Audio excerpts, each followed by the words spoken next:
Hello दोस्तों, कैसे हैं आप सब। आज हम एक नया टॉपिक स्टार्ट करेंगे जिसका नाम है एटम्स एंड मॉलिक्यूल।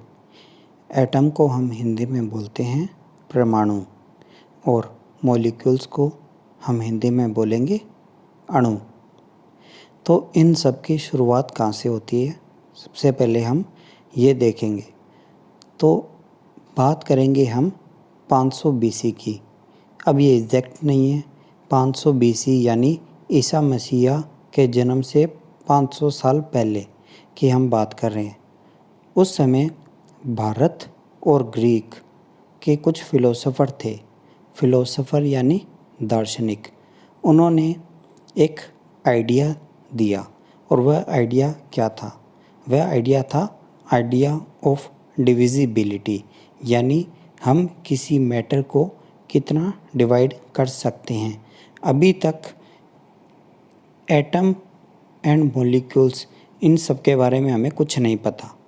आगे हमें धीरे धीरे पता चलेगा जैसे जैसे इसके अंदर रिसर्च बढ़ेगी।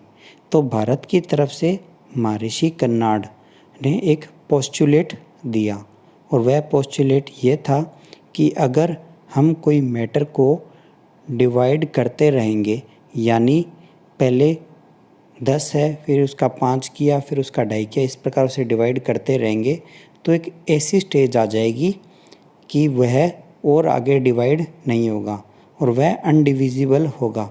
और उस पार्टिकल को इन्होंने एक नाम दिया और उसे हम हिंदी में बोलते हैं परमाणु। अब देखो, भारत की तरफ से एक नाम मिल गया परमाणु, जो एक स्मॉलेस्ट पार्टिकल है। अब ग्रीक के एक फिलोसोफर थे जिनका नाम था डेमोक्रिटस। इन्होंने भी ऐसा ही एक पोस्टुलेट दिया कि अगर हम कोई पार्टिकल को डिवाइड करते रहेंगे तो लास्ट में एक पार्टिकल बचेगा जिसको हम बोलेंगे एटम। तो हमने क्या देखा कि अभी हमें एटम के बारे में पता चल गया कि वह एक छोटा पार्टिकल है जिसे हम आगे डिवाइड नहीं कर सकते।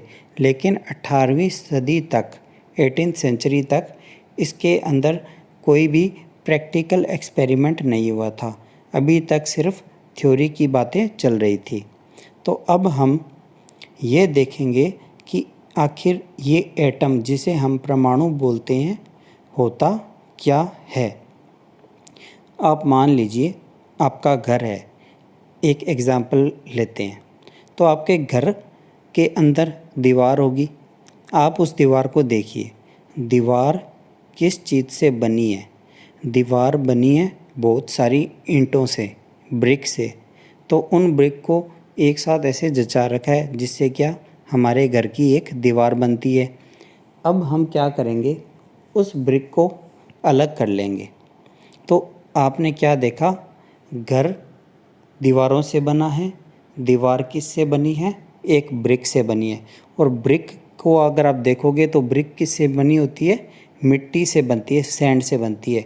और जब सैंड की एक हीप या उसे आप बोलते हैं डिगली, जिससे आप एक कण अलग कर दोगे तो वो क्या, एक स्मॉलेस्ट पार्टिकल, यानी आपका घर है उसका जो स्मॉलेस्ट पार्टिकल है वो क्या है? एक सैंड का कण है। तो इसी प्रकार कोई भी चीज़ है उसका एक सबसे जो छोटा पार्टिकल होता है उसे हम क्या बोलते हैं? एटम। आपके घर पे अगर आयरन है तो आयरन का भी क्या एक छोटा एटम होगा।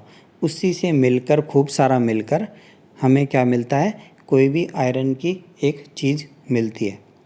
अब एक सवाल उठा होगा आपके मन में कि जो एटम है वो उसका साइज़ क्या होगा, वो कितना बड़ा है। तो आप एक चीज़ सोचिए, अगर आपके पास A4 साइज़ का शीट होगी, उसकी आप मोटाई देखिए, जो भी आपका पेज है उसकी आप मोटाई देखिए कितना मोटा है। बहुत ही पतला सा पेज होगा, उसकी मोटाई बिल्कुल भी नहीं है। और अगर हम चाहते हैं कि उस मोटाई में अगर हम एटम्स को जचाएं तो हमें मिलियंस ऑफ एटम एक के ऊपर एक रखने पड़ेंगे कि हम उस जो उसकी ब्रेड्थ है उसको अचीव कर सकें।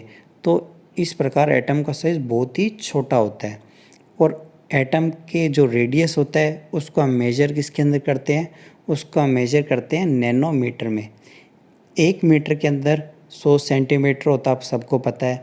और 1 मीटर के अंदर 10 की पावर 9 नैनोमीटर होंगे।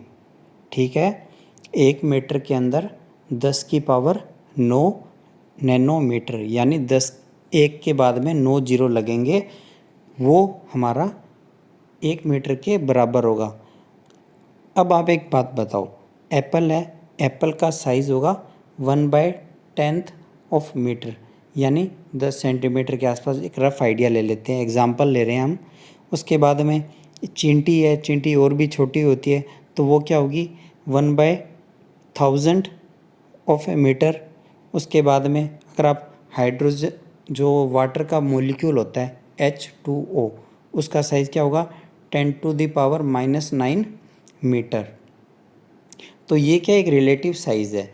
तो हम एटॉमिक रेडियस, यानी जो एटम का रेडियस है, उसे हम नैनोमीटर में मेजर करते हैं।